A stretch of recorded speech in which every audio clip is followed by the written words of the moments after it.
안녕하세요. 김성학 변호사입니다.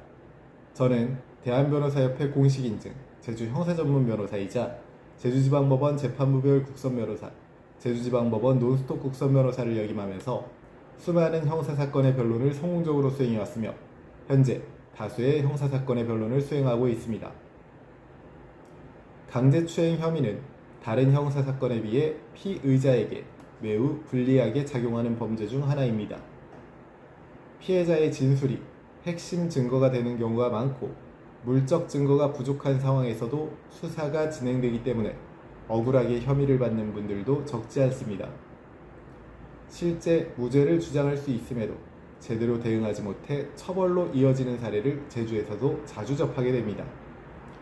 오늘은 강제추행 혐의에서 무죄를 입증할 수 있는 구체적인 방안에 대해서 사건을 다수 다뤄온 제주 성범죄 변호사의 시각에서 현실적으로 설명드리겠습니다. 형법상 강제추행은 폭행 또는 협박, 상대방의 의사에 반하는 신체 접촉이 인정되면 성립됩니다. 문제는 여기서 말하는 폭행 협박의 기준이 상당히 넓게 해석된다는 점입니다. 반드시 물리적 폭력이 있어야 하는 것은 아니고 상대방이 저항하기 어려운 상황 자체도 폭행으로 판단될 수 있습니다. 이 때문에 수사기관은 피해자 진술의 일관성과 구체성을 매우 중요하게 보며 피의자의 해명을 쉽게 받아들이지 않는 경향이 있습니다. 따라서 강제추행 혐의로 조사를 받게 된다면 초기부터 제주 성범죄 변호사의 조력을 받아 체계적으로 대응하는 것이 무엇보다 중요합니다.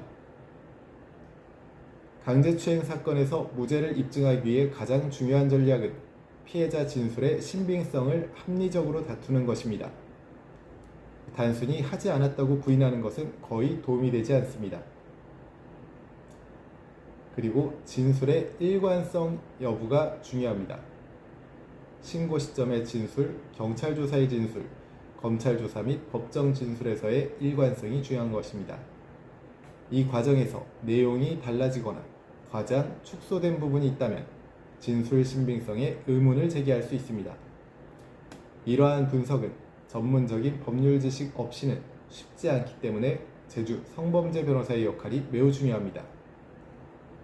다음으로 객관적 정황과의 모순을 지적하는 것입니다.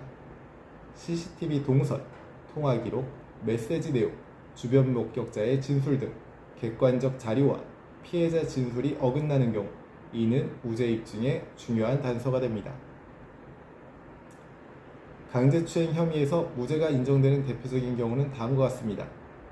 대표적인 경우로 신체 접촉 자체가 없었던 경우입니다. 단순한 오해, 감정적 갈등, 보복성 신고 등으로 인해 사실과는 다른 고소가 이루어지는 사례도 현실적으로 존재합니다.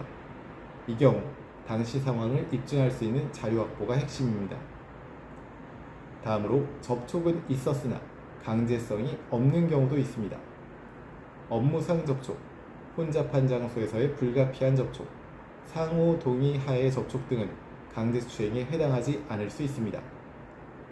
법적으로 문제되는 것은 접촉이 아니라 의사에 반한 강제성이라는 점을 명확히 주장해야 합니다. 강제추행 사건에서 초기 진술은 번복이 거의 불가능하다고 보셔도 무방합니다. 당황한 상태에서 한 말, 수사관의 질문에 즉흥적으로 대답한 내용이 이후 재판까지 그대로 사용되는 경우가 많습니다. 따라서 진술 전에는 반드시 변호인과 상담을 하고 진술 시 억울함을 감정적으로 호소해서는 안 됩니다.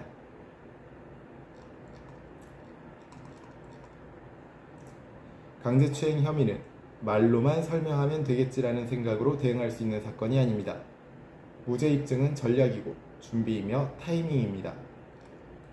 현재 강제추행 혐의에 대한 법률적 도움이 필요하시다면 언제든지 제주 형사전문변호사 김성학 법률사무소를 찾아주시면 신속, 정확한 해법을 제시해드리겠습니다. 조금이나마 도움이 됐으면 합니다. 감히 최고라고 자부할 수는 없지만 여러분의 권리를 지키고 항상 최선의 결과로 만족을 드리는 제주 형사전문 김성학 변호사입니다. 감사합니다.